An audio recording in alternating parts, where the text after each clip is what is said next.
ఇప్పుడైతే మనము కొంతలపాడు గ్రామంలో గల యాగంటయ్య వారి మఠానికి వచ్చాము. ఆ స్వామివారు ఇక్కడే సజీవ సమాధి అయినారని కొందరు చెప్పారు. బట్ దాని గురించి పూర్తిగా వివరాలు తెలుసుకుందాము గుడి లోపలికి వెళ్ళి. దాదాపు ఈ గుడి ఆవరణం చాలా పెద్దగా ఉంది. చుట్టుముట్టు మొత్తం గుడికి సంబంధించిందేనంట. ఇక్కడ వీళ్ళు ఏంటంటే గుడి చాలా ప్రాముఖ్యత గల గుడి అదే అని చెప్పారు. మనం కూడా తెలుసుకుందాం పోయి లోపలికి. ఒకసారి చూడండి గుడి ఎలా ఉంది, చాలా అద్భుతంగా కనపడుతుంది. మనకి ఇంత విశాలంగా గుడి అంటే ఇంకోటి ఇక్కడ దీపావళి అయిపోయిన తర్వాత ఒక 1 వీక్ తర్వాత ఇక్కడ రథ మహోత్సవం జరుగుతుందంట. అది చాలా ఘనంగా జరుగుతుందంట. అది కూడా కనుక్కుందాం వెళ్ళి. దాని గురించి గుడి గురించి ప్రతిదీ తెలుసుకుందాం ఈరోజు. ఈ వీడియోలో చాలా ఇంపార్టెంట్ విషయాలు కూడా తెలుసుకోవచ్చు. ఒకసారి వీడియో స్కిప్ చేయకుండా లాస్ట్ వరకు చూడండి, ఓకేనా? ఇప్పుడు చూద్దాం రండి. ఇక్కడ బోర్డు ఉంది, బోర్డులో ఏముందో చూద్దాం.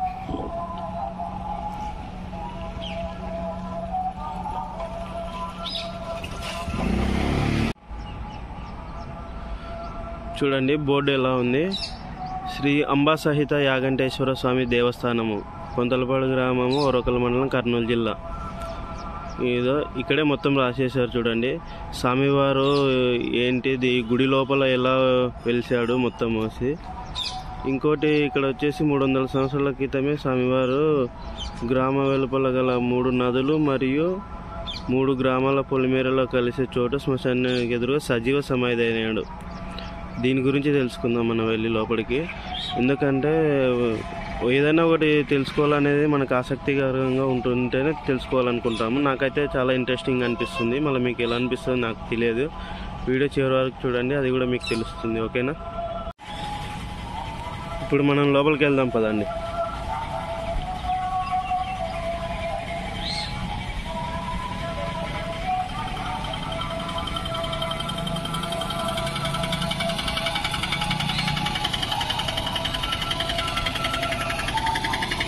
చూడండి ఒకసారి లోపల ఎలా ఉందో, చాలా బాగుంది నాకైతే. ఇక్కడ మనకు కోనేరు కూడా ఉంది. కోనేరులో స్నానం చేసి స్వాములు ఎవరైనా పూజారులు కానీ స్వాములు కానీ ఎవరైనా స్నానం చేయొచ్చు అంట. ఇక్కడ అన్నీ మనకు అనుకూలంగాలోన శివపార్వతులు పైన కనబడుతున్నారు. చూడండి ఒకసారి గుడి, ఆ గుడి నీడనే ఇక్కడ పొలంలో ఎప్పుడు పడుతూనే ఉంటుంది. అందరూ స్నానాలు చేయొచ్చు అంట. ఒకసారి వెళ్దాం, లోపలికి వెళ్ళి కనుక్కుందాం దీని గురించి ఏమైనా విశేషాలు ఉన్నాయో ఏమేమి లేవో మొత్తం.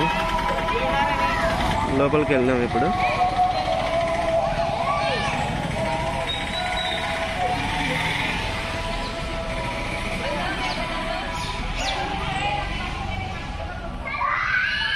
చూసారా గుడి ఎంత మంచిగా అనిపిస్తుందో, ఎంత విశాలంగా ఉందో. నాకైతే చాలా బాగా అనిపిస్తుంది. స్వాములవారు అక్కడ కూర్చున్నారు. ఇప్పుడు ఆయన అన్నీ కనుక్కొని మనం వెళ్దాము. ఒకసారి గుడి దర్శనం చేసుకొని వద్దాము.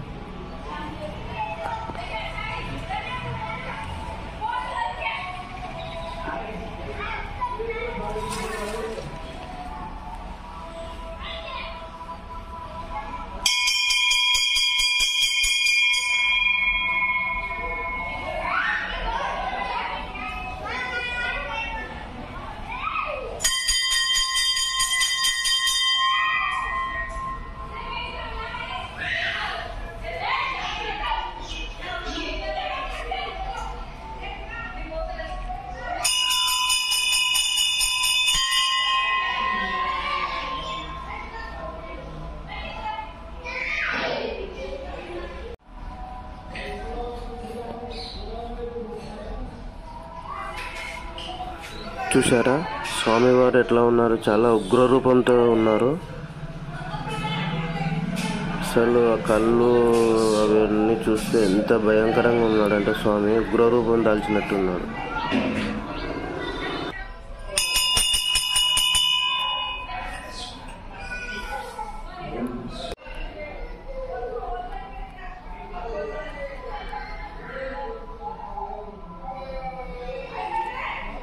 నమస్కారం స్వామి.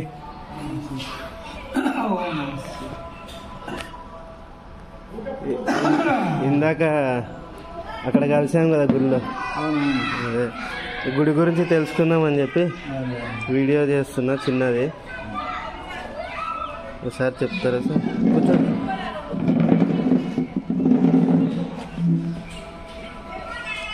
అసలు సజీవ సమాధి అంటున్నారు, ఎవరు ఇంతకీ ఏం లేదు తెలుసుకుందామని చెప్పి. 300 సంవత్సరాల కిందట ఇదంతా ఏమీ లేదు, మైదానం అంతా. అవునవును. ఇక్కడ కిష్టాపురం ఒక ఊరు ఉంది, ఆ ఊరు ఇక్కడ ఈ స్వామి స్వగ్రామం. అవునండి. చిన్న వయసులోనే దేహయాత్ర చేస్తూ పుణ్యక్షేత్రాలు తిరుగుతూ హంపీలో 12 సంవత్సరాలు తపస్సు చేసినాడు. హంపీలో 12 సంవత్సరాలు. ఒక ద్వార శిఖరం మీద. అవునవును. శిఖరం ఉండే గాలిగోపురం. ఓకే. చేసి అక్కడ నుంచి ఆ స్వామి అనుగ్రహం పొంది మళ్ళీ శ్రీశైలం వెళ్ళినాడు. అవునవును. శ్రీశైలం పోయి అక్కడ అమ్మవారి గురించి అక్కడ 12 సంవత్సరాలు తపస్సు చేశాడు. అవునవును. అక్కడ అమ్మవారు అనుగ్రహం పొందినాడు. శ్రీశైల బ్రహ్మరామ అనుగ్రహం పొంది ఆ అమ్మవారు ఆయనకు వాక్శుద్ధి చేసింది. బీజాక్షరాలు ఆలిపోయినాడు. అట్లా మహాయోగి. ఆయన ఏమైనా చెప్పేది జరుగుతున్నది అప్పటి నుంచి స్వామి ఏం చెప్తే జరుగుతుంది అనమాట. అట్లా దేశాట చేస్తూ మార్గ మధ్యంలో వస్తుంటే ఒక రైతుగా ఆయనకి ఏదో చెప్పింటే బాగా జరిగింది. వాళ్ళు ఆయన చూసి ఒక కోడ ఎద్దును దానం ఇచ్చినారు ఆయన స్వామికి. ఆ ఎద్దును పట్టుకొని ఆయన వెంబడి ఒక 4 శిష్యులు అందరూ కలిసి వస్తుంటే ఇక్కడ అప్పుడు ఈ ఏం లేదు, మైదానం ఇక్కడ నిలబడినాడు. ఈ స్థలం ఏదో ఆయన కవర్ కనపడింది, ఇక్కడ బాగుంటుంది నిలబడిపోయినాడు. ఇంకా ఆయనకు ఎద్దు ఉంది కదా, ఆ ఎద్దు కోసం మేత. ఇప్పుడు మా ఊరు ఇది కొంతలపాడు. ఆ ఊర్లో పోయి మేత పెట్టుకురాపరా ఎద్దుకొని ఒక శిష్యునికి చెప్పినాడు. ఆ శిష్యుడు పోతే మా ఊర్లో ఎవరు పెట్టలేరట. ఆ మేత వేసుకొని వచ్చినారు. 2 వచ్చినాడు. ఏమిటంటే ఎవరు పెట్టారా స్వామి అంటే ఆయనకు యోగ దృష్టి, ఆయనకు అమ్మవారి అనుగ్రహం వల్ల యోగ దృష్టి వచ్చేసింది. ఏదో కన్ను మూసుకుంటే ఏదో కన్ను కనపడదు. అట్లా చూస్తే వాములు దండి కూడా ఎవరు పెట్టలేరు మేతలు. ఏమరా అన్ని కలవన్నాయి కదరా అన్నాడంట. మొత్తం అంటుకున్నాడు. కలపన్నేమన్నతలకి అన్ని అంటుకుంటాయి. కాలవన్నాయి కదరా అంటే కాలంగా మొత్తం అంటుకున్నాడు. దగ్గర మండుతున్నాడు. ఊర్లో అందరూ పోయి ఎన్ని నీళ్ళు పోసి ఏం చేసినా ఆరిపోతలేదు అని అందరు ఏం రాయంటే ఎవరో మేత పెడితే నేను పెట్టాలి అని అనుకున్నారు. ఇట్లకెళ్ళి ఇట్లా పోయినంటే అందరు వచ్చినారు కొట్టడానికి. ఆయన స్వామిని అంటించిపోయినాడు. ఎవరు అట్లా వచ్చినారంటే మేత పెట్టలేదు మామూలు అంటించి వచ్చినాడు. అంటే మళ్ళీ ఆయన మనసులో చూసుకుని మళ్ళీ అరే బాగుండే కదా ఆడంటుకున్నాడు. మళ్ళీ యథావిధిగా మంచిగా ఉండేది. అప్పుడు మా గ్రామస్తులకి స్వామి ఏదో చెప్తుంది రాయండి కానీ నమస్కారం ఎవరు స్వామి నువ్వు ఏమి ఎక్కడ అని అడిగితే చెప్పాలని సారా నేను ఇక్కడ ఉంటా నాకు స్థలం ఇస్తారా అని అడిగినాడు. 1 లక్షలు ఇస్తే అప్పటి నుంచి ఇక్కడ నిలబడిపోయిన తర్వాత వాళ్ళు మా ఊళ్ళో ఆయనకు బాగా నమ్మినారు. ఏం చెప్పినా ఆయనకు జరుగుతుంది స్వామి, ఏం చెప్పినా అన్ని జరిగిపోతుంది అనమాట. అట్లా ఇక్కడ ఉంటే ఇక్కడ పోవడం, ఇక్కడ పోవడం, ఆ ఊరు పోవడం, ఆ ఊర్లో వాళ్ళకి ఏదో చెప్పి రావడం, ఈ ఊళ్ళో అట్లా కొన్ని ఊర్లలో ఆయనకు తిరుగుకుంటూ ఇంటికి వచ్చేది. మా స్వామి ఇట్లా సంగతి అవుతుంది అని చెప్తే అవుతున్నారు. అట్లా నమ్మకం.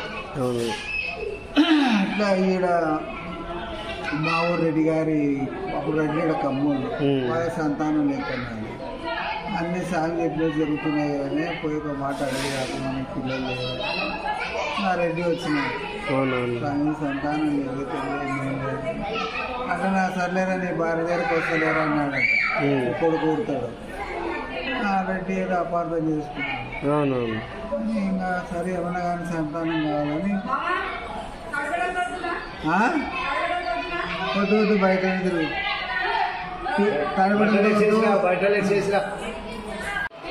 అంటే ఇంకా సరే రాత్రి పిల్లలు అలంకారం చేసి ఎంత చిన్నారి మంచం రెడీ చేసినాడు. వస్తాడని ఆ ఎదురు చేసి అంటే నిద్రపోయినారు వాళ్ళు. రాత్రి ఆయన ఆమె పక్కల పిల్లోడు పాలు తాగినట్ల ఏడ్చినట్ల సన్న పిల్లోడు కనపడింది. ఆమె లేచేసి ఏమైనా నాకు ఇట్లా జరిగింది అని, స్వామి నువ్వు ఈ రకంగా ఆయన అపార్థం చేసుకున్నా పిల్లల్లోకి వచ్చి రావాలి ఆయనకు సంవత్సరానికి వాళ్ళ కొడుకు. ఆ స్వామి పేరు యాగంటయ్య, అదే పేరు పెట్టుకున్నారు ఆ కొడుకు యాగంటయ్య. అట్లా కర్నూల సరాప పండ్లు అంగళ్ళ కాడి పోయి తిరుగుతూ ఎవరో అంగట్ల అంతా బంగారు కరగబోస్తున్నారు. ఎవరైనా నీళ్ళు వేయరా అన్నాడు. వాళ్ళు నీళ్ళు లేకపోతే తిట్టినారు. మళ్ళీ పోయినాడట, మళ్ళీ అడిచినారు. మళ్ళీ మూడో పారు పోతే తాగుతావా ఇది వినా అన్నాడు. ఇస్తే తాగుతారా అన్నాడు. బాగా కరిగింది బంగారు, కరిగిన బంగారు. అది ఇస్తే అంత పట్టుకొని నోట్లో పోసుకున్నాడు. కరిగిన బంగారం అట్నే తాగేసి ఉడుకుడుకుది కాలిపోతుంది. తాగేసినాడు. తాగి పోతున్నట్టు ఆయన దావ పట్టుకోరు. అవునులేండి. అట్లా దాగా డింగ్ అయిపోయిన వాళ్ళు కంసలు ఊరికి పోయి స్వామి ఇట్లా ఎవరో చేయనీకి ఇచ్చినది వస్తువులు అట్లా మీరే కదా తాగమంటే తాగదు అంటే అప్పుడు వాళ్ళు ఇట్లా సాగు ఆ కడ్డీ తీసి ఇచ్చినాడు అనుకుంటారు. బంగారు కడ్డీ లోపల నుంచి అవి ఏమనుకున్నారో అది తీసి వాళ్ళకి ఇచ్చినాడు. అట్లా మా ఊళ్ళో ఎవరో కమ్మోళ్ళు ఇట్లా అచ్చమ్మ అని ఉన్నారు కానీ బరగొడ్లు పోయినాయంటే వారం అయితే దొరకలే. ఎత్తుకులాడుకుంటూ ఇటుకు వచ్చింది. ఏమా అచ్చమ్మ ఎక్కడ వచ్చినా అంటే ఇట్లా సాయం బరగొడ్లు పోయినా అంటే మరి బరగొడ్లు వస్తే నాకు ఏమి ఇస్తావన్నా. స్వామి నువ్వు జీవ సమాధి అవుతావు అంటున్నావు కదా, నేను బతుకుతున్నాను నీకు అఖండ దీపం వెలిగిస్తా అనుకుని ఇంటి వెళ్తారు. బరగొడ్లు ఇంట్లో ఉండాలి. అట్లా కొన్ని మహిమలు చాలా మందికి చూసి ఆ గర్భగుడి కంసలోళ్ళు వాళ్ళు బంగారు తాగిన వాళ్ళు కట్టించినారంట. ఆ గర్భగుడి బంగారు తాగిన వ్యక్తి దగ్గర కట్టించినారు. లోపల ఆయన సమాధికి ఏర్పాటు చేసినారు. అట్లా ఇంకా భాద్రపద శుద్ధ ద్వాదశి రోజు ఆయన సమాధి వినాయక చవితి 9 రోజులకు జీవ సమాధి. ఇంకా అక్కడ ఆ రూపం కూడా ఆయనే తయారు చేసినారు. దేని గురించి సమాధి అయినా సార్? యోగులు వాళ్ళు బ్రహ్మంగారు మాదిరి. అవునవునులేండి. బ్రహ్మంగారు ఎందుకైనాడు అది మనకి చెప్తారు. మహాయోగులు జీవైక్యం బ్రహ్మైక్యం పొందాలని వాళ్ళ మనసులో కోరిక అన్ని వదులుకున్నారు. ఇలాంటి సమాధులు అన్ని ఓన్లీ మఠాలలోనే జరుగుతాయి కదా స్వామి? అది మఠం అంటేనే సమాధి కావడానికి. ఇప్పుడు సజీవ సమాధి అయ్యే ప్రతి దాన్ని మఠమే అంటారు కదా స్వామి? కొన్ని సజీవ సమాధులు కాకపోయినా కొన్ని మఠాలు మామూలుగా వాళ్ళు మహానీయులు యోగులు కదా సమాధి అవుతారు, దాన్ని కూడా మఠం పెడతారు.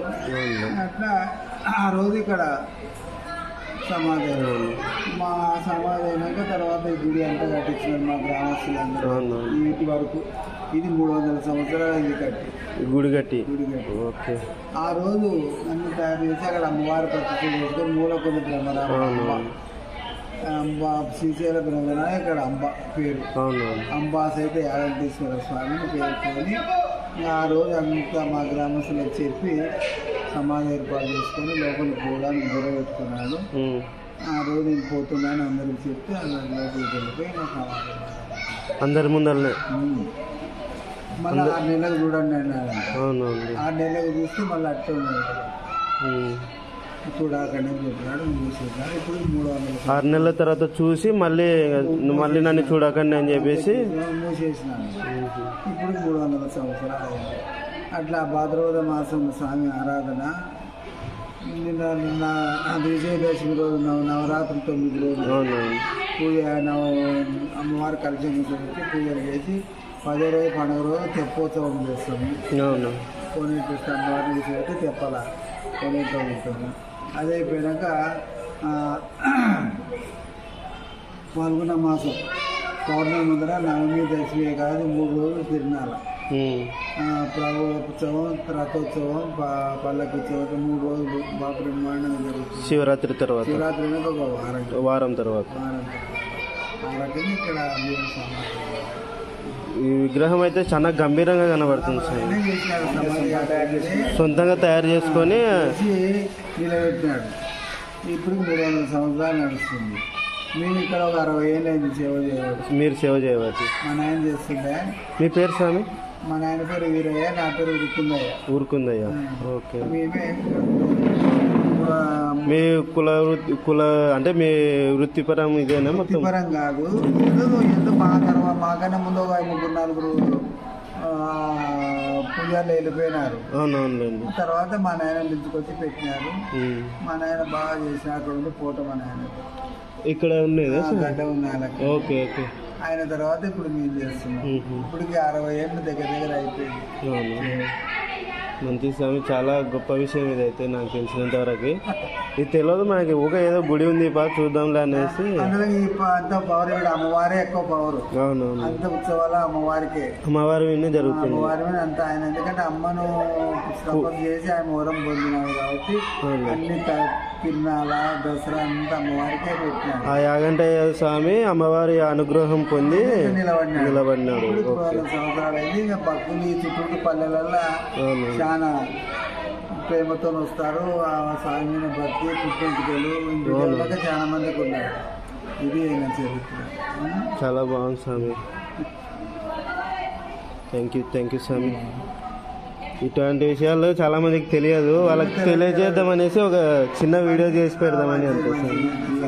ఈ గుడి డెవలప్మెంట్ కు అయితే అయ్యల్ల నాయన కష్టపడ్డాడు. ఈ గుడి మంచిగా కావడానికి, కట్టడానికి కానీ చేయడానికి కానీ ఒకసారి చూపించేస్తాం. ఆయన బాగా కష్టపడ్డాడు. నాలాకనే గడ్డ ఉంది. ఓకే.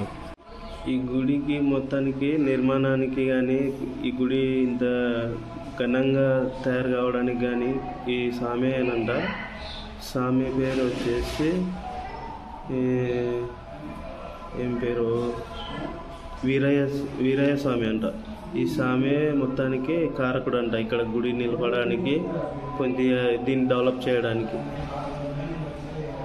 వీళ్ళల్లా దీనికి సహకారం చేసిన వాళ్ళు. రావచ్చు స్వామి ఇక్కడ తిరునాళ్ళకి 2000 జనం పైగానే ఉంటారు. 2000 జనాలు. ఇక్కడ వెనకాల బావిలో ఊట ఊడుతుంది అంటారు కదా సార్? అది బావి పురాతని దేవుల స్వామి వచ్చినప్పుడే తయారు చేసినారు. ఆ బావి ఎండిపోదు ఎప్పటికీ, ఎండాకాలం కూడా, వేసవి కాలంలో కూడా ఎండిపోదు. హాయ్ ఫ్రెండ్స్, ఇదే చూడండి బావి ఎండిపోదంట. ఇది అన్న, ఇది ఎండిపోతాయన్నా బావి? ఈ బావి ఎప్పుడు ఎండిపోతుంది? ఎప్పుడన్నా ఎండిపోతుందా? బొత్తిగా అయితే అసలు ఎండిపోదు. మీరు ఊరు మంది అలా ఇదే తాగుతారా?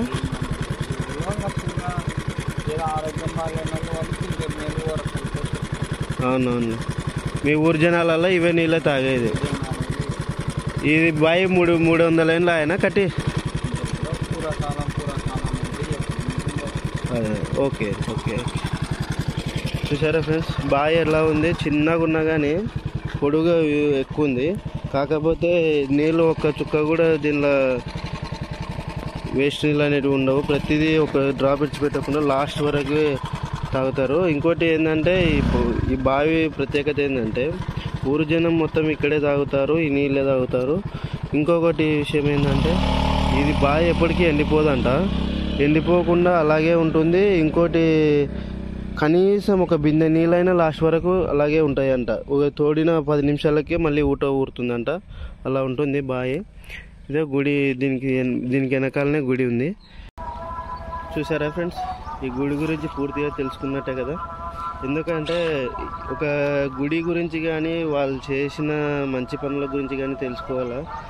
ఎందుకంటే మనకైనా రేపు ఒక పాజిటివ్ థింకింగ్ కానీ, లేకపోతే ఒక మంచి పని చేయడానికి కానీ ఇలాంటివే మనకి ప్రేరేపిస్తాయి. కాబట్టి ప్రతి ఒక్కరూ ఈ వీడియోని స్కిప్ చేయకుండా లాస్ట్ వరకు చూసిన వాళ్ళందరికీ ధన్యవాదాలు. నాకు తెలిసినంత వరకు అయితే నేను ఫస్ట్ టైం తీయడం ఇలాంటి గుళ్ళ గురించి వీడియో తీయడము. మీకు నచ్చినట్టయితే ఒక లైక్, సబ్స్క్రైబ్ చేసి నా ఛానల్ని